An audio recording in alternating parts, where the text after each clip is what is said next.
Assalamualaikum warahmatullahi wabarakatuh. Semoga hari ini lebih baik daripada hari semalam. Bersyukur tanpa syarat. Macam mana kita nak jadi manusia golongan manusia yang bersyukur? Hari ini hari Isnin. Selamat Hari Isnin yang menyengat. Ini bukan sesi pembelajaran. Ini adalah satu sesi perkongsian. Perkongsian mungkin daripada pengalaman saya sendiri dan mungkin pengalaman daripada orang sekeliling CPA, insyaAllah. Alhamdulillah 11 tahun involved dalam bisnes, 6 tahun bersama Secret Korea. Syukur Alhamdulillah. Hari ini apa yang saya nak berkongsi dengan anda adalah apakah yang dikatakan bersyukur tanpa syarat. Kan, kalau kita tanya semua orang, mesti orang kata, siapa yang tak bersyukur? Semua orang bersyukur. Macam mana kita nak tahu kita di antara golongan orang-orang yang bersyukur? Okey, hashtag saya bukan ustazah, sekadar berkongsi macam mana kita sebagai manusia, sebagai khalifah, macam mana kita nak tahu kita ni antara golongan yang bersyukur. Poin yang pertama yang saya nak share adalah orang yang bahagia. Apakah orang yang bahagia? Isteri memuliakan suami, suami muliakan isteri. Yang mana belum berkahwin ataupun mungkin single, kita kena cari lagi orang yang lebih atas. Mak ayah kita, mungkin yang belum berkahwin, muliakan ibu bapa. Yang mana berkahwin, tetap ibu bapa mertua adalah orang yang perlu kita muliakan. Cuma di sini apa yang saya nak tekankan adalah yang point, jika kita adalah ada suami ataupun anda ada isteri, point dia adalah muliakan suami ataupun isteri kita. Macam mana kita nak tahu? Perkongsian saya sendirilah, saya berkongsi nak bercerita tentang agama. Saya pun orang yang jahil, mungkin orang yang pendosa, tapi apa yang saya nak berkongsi a few years dalam bisnes dan dalam memperbaiki diri, InsyaAllah, saya bukan nak memuji. Alhamdulillah, saya mendapat suami yang bertanggungjawab, yang tahu tentang tanggungjawab, dan pasti Islamnya lebih daripada seorang isteri. Jadi bagi saya, sekiranya kita mempunyai suami yang bertanggungjawab, dia adalah individu yang dididik oleh ibu bapa yang berjaya. Jadi sebab CPA perempuan kan, nak cerita bukan nak cerita tentang orang lain, tak boleh nak cerita, tapi melalui pengalaman CPA sendiri. Dulu pun nak kata on off, pakai tudung tak pakai tudung, tapi terpulanglah. Sebab bagi saya sendiri, aurat adalah sesuatu perkara yang sangat penting untuk kita sebagai orang Islam. Rasulullah juga menekankan bahawa orang yang memuliakan isteri antara orang yang berjaya di dunia. Sebagai contoh. Poin hari ini adalah antaranya muliakan suami ataupun isteri ataupun ibu bapa yang mana belum berkahwin. Yang mana yang dah berkahwin, yang dah ada suami isteri, confirm mak ayah, ibu bapa, mertua itu antara orang yang tidak disangkal. Macam mana kita tahu kita ni bahagia? So bangun pagi, kita tidak ada rungutan, kita tidak ada keluhan, kita tidak ada rasa sangkutan, hambatan. Jadi apa yang kita merasakan adalah kesyukuran. Bahagia tanpa syarat. Maksudnya bila kita tengok diri kita, kita seronok, kita happy, kita tengok dekat cermin, kita rasa Alhamdulillah, syukur Allah bagi semua kan. Allah bagi hidung, Allah bagi boleh makan, whatever. Ada satu kisah ni yang CPA sangat teruja. Ada satu kisah benar. Tak apa, anda tak kenal pun siapa. Ada seorang individu ni, dia sangat tragis, dia punya kisah hidup dia. Boleh ke anda teruskan share kepada kenalan anda? Ini adalah kisah benar, di mana dia kehilangan isteri tercinta dan kehilangan segala-galanya. Kehilangan rumah yang dibina, kehilangan segala-galanya, tapi dia masih merasakan, saya bersyukur sebab hari ni saya masih duduk dengan mak ayah. Daripada seorang suami yang ada isteri dan anak-anak, dan apa orang kata, dan dalam keadaan dia tidak mengeluh, dia tidak rasa dia sangat bersyukur. Alhamdulillah, mungkin dengan ujian Allah tarik nikmat kebahagiaan, Allah tarik nikmat harta, dia lebih bersyukur. Dan dia menyatakan, Alhamdulillah, walaupun kalau orang kata saya susah, sebenarnya ramai lagi orang susah. Saya susah pun saya duduk dengan mak ayah hari ni, boleh tengok muka mak ayah hari-hari, boleh makan everyday. Saya tak rasa susah pun, dan saya bertambah syukur dengan apa yang saya ada. Dan saya CPA sangat teruja, sangat-sangat salute dekat seorang brother ni yang mana dia sangat-sangat kuat. Tak boleh nak bayangkan kalau kita duduk dekat tempat dia kan, kehilangan isteri, isteri dah orang miliki, and ada apa orang kata, yelah hampir hilang harta.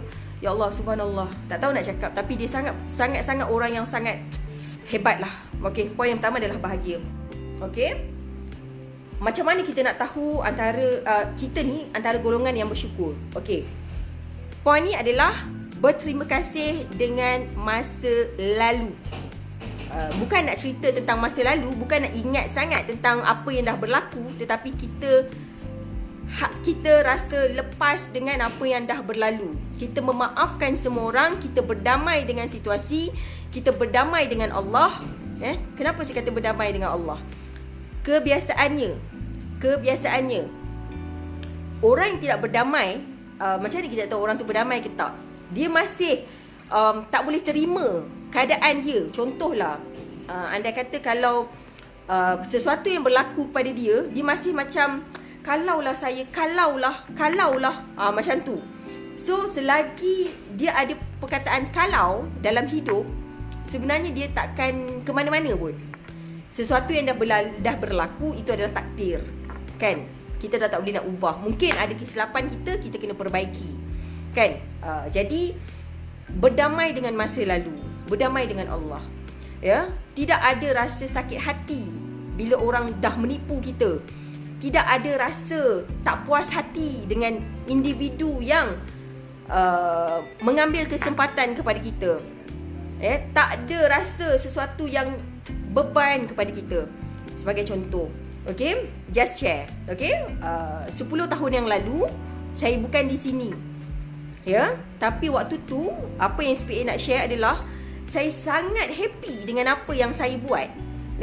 Saya sangat saya sangat menghormati dengan circle yang saya ada, dengan orang sekeliling yang ada dengan saya, dengan orang yang mengajar saya, dengan company yang saya duduk.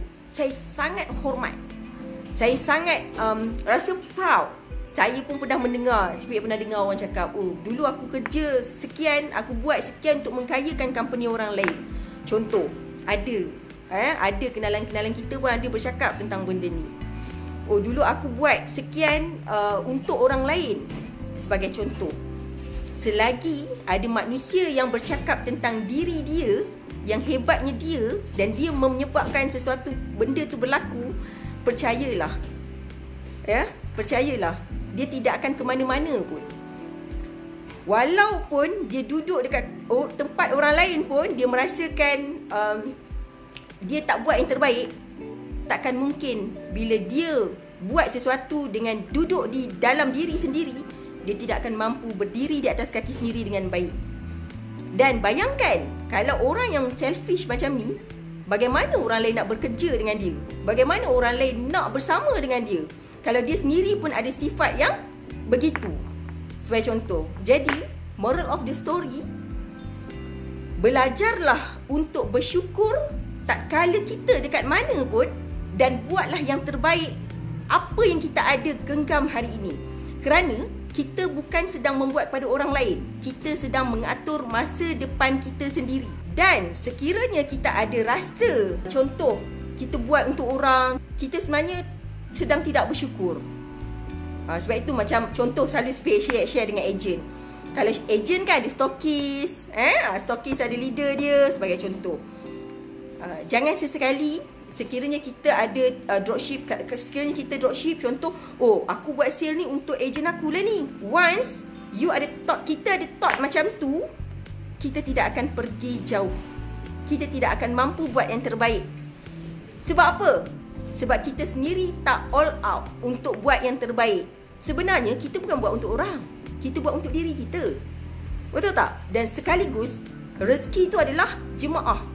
Okay, let's say lah, okay, kenapa ada orang Allah angkat darjat dia? Contoh, kenapa ada orang ni nampak dia senang, dia adalah berjaya, sebagai contoh.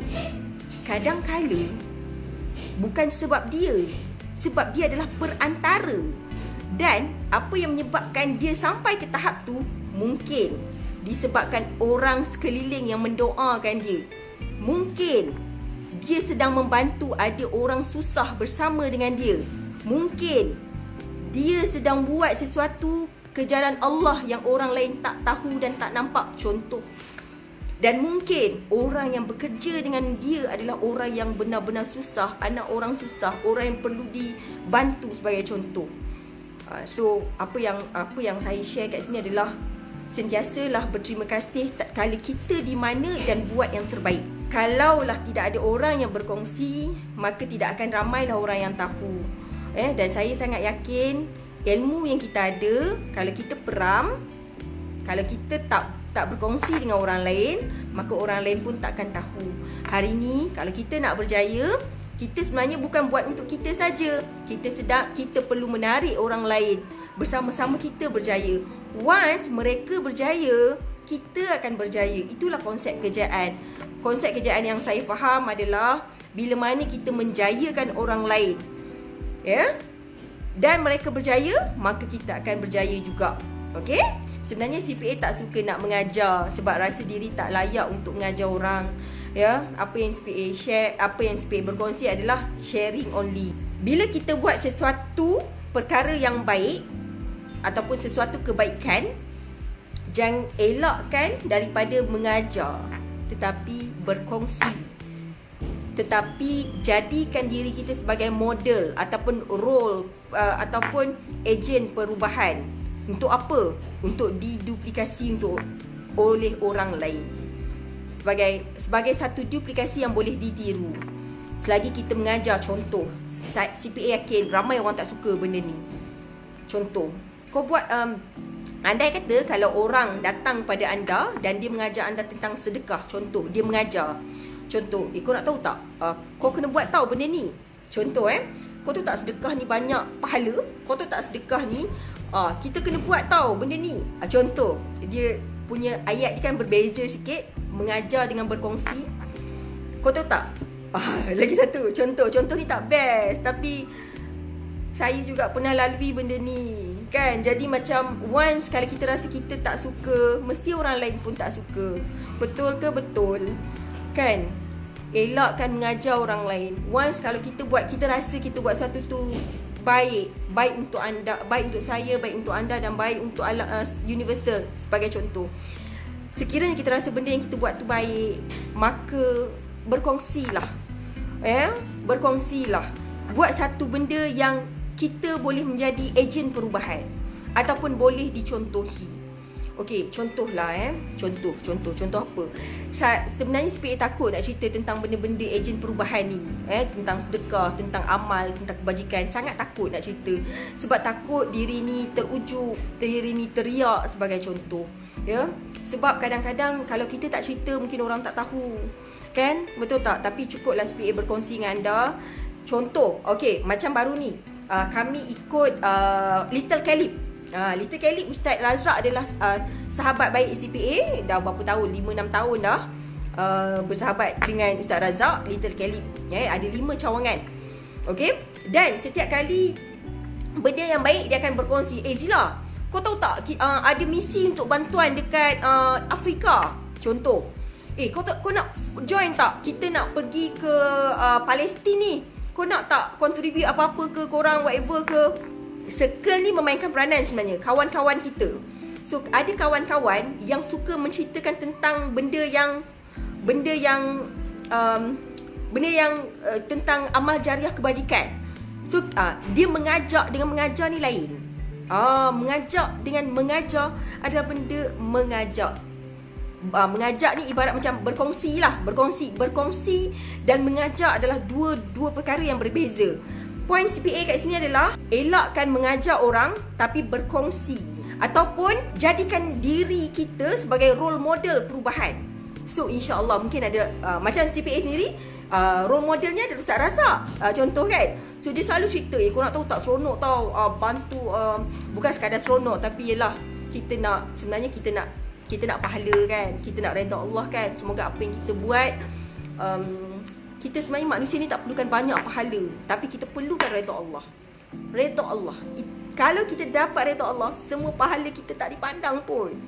Kan, struggle sebenarnya kita nak kejar pahala. Tapi sebab itulah, macam apa yang saya faham adalah buat kebaikan ikhlas daripada diri sendiri. Kejujuran tu tak boleh dicakap. Oh, saya jujur. Maksudnya tak jujur. Saya jujur ni CPA saya cakap ni. Maksudnya tak jujur. Orang yang berjujur, orang yang jujur, orang ikhlas, dia takkan mampu cakap dia jujur dan ikhlas. Sebab jujur dan ikhlas ni satu benda yang sulit untuk diperkatakan. Ibarat semut hitam berjalan di waktu malam yang gelap di atas tar yang hitam. Semut hitam berjalan di atas tar yang hitam di malam yang gelap. Okey, apapun, saya doakan yang terbaik. Sungguhnya yang baik tu datangnya daripada Allah dan yang buruk tu datangnya daripada kelemahan diri saya sendiri. Niat saya hanyalah untuk berkongsi, bukan untuk mengajar. Wallahi nak tunjuk diri ni baik. So insyaAllah semoga ada bermanfaat sedikit sempena hari Isnin ni. Kan? Dan saya doakan semoga anda semua dilimpahkan rezeki seperti air zam-zam yang mengalir tanpa putus. Dan sesungguhnya Allah melihat sedikit kebaikan apa yang kita lakukan dan terima amal ibadah kita dan mendapat redha Allah Subhanahu Wa Taala. Okey, assalamualaikum.